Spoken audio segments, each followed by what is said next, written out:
Welcome back to Silver Age Sleuthing, the show where we take a look at the early days of the Marvel Universe and find tidbits of trivia about our favorite heroes. Lo, a new hero arrives this week in Journey into Mystery, number 83.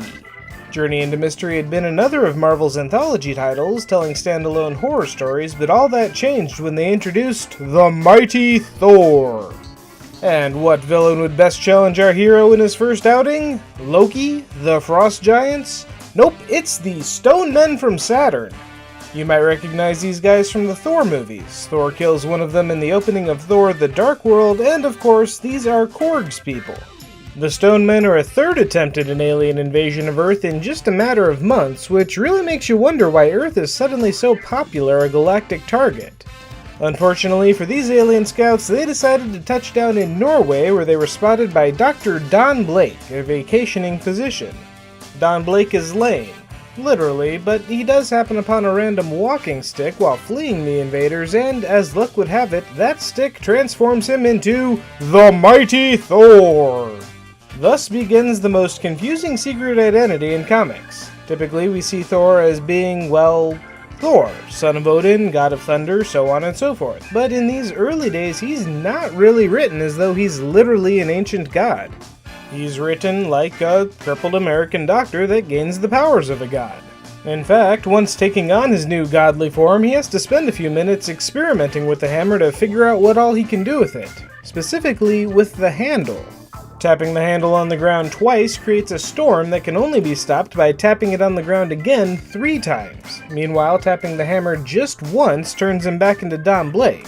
And of course, if he lets go of the hammer for more than 60 seconds, he involuntarily transforms back. There sure are a lot of rules when it comes to becoming a god. But existential questions about the nature of gods will have to wait. At the same time Thor was fighting aliens in Norway, another Marvel hero was in the works. You may have heard of him, he goes by the name of Spider-Man. Debuting in Amazing Fantasy number 15, there's probably not much I can tell you about Spider-Man's origin that you don't already know. They got it right the first time, and outside of a few details here and there, just about every adaptation has stayed true to the tale. Unpopular kid, Spider-Bite, testing powers, amateur wrestling, showbiz, the thief that isn't Peter's problem, Uncle Ben gets shot, and finally, the realization about Uncle Ben's killer. It's an origin story that's been amazingly resilient over the decades, told again and again with relatively few alterations. Really, the most obscure bit of trivia about this issue involves this young lady, Sally. After Peter, Uncle Ben, and Aunt May, Sally is the 4th named character to appear in this story. It seems like Peter has quite the thing for Sally too, considering he's apparently repeatedly asked her out only to get spurned in favor of Flash Thompson. But while Flash Thompson and a yet-to-be-named Liz Allen both go on to have a persistent presence as Spider-Man's supporting cast, Sally just kind of vanishes. For 30 years, this would be Sally's only appearance until Kurt Busiek dug her out from obscurity for the Untold Tales of Spider-Man in the 90s. Since then, though, she's become something of a hardcore Easter egg in Spider-Man adaptations, becoming a minor supporting character in the Spectacular Spider-Man cartoon and making cameo appearances in both The Amazing Spider-Man and Spider-Man Homecoming, although you'd never realize it without reading the credits. Outside of Sally, about the only other bit of trivia that you can pull out of this issue is still pretty commonly known. It's that Uncle Ben is not the one that gives Peter the power and responsibility speech. In fact, nobody does it at all.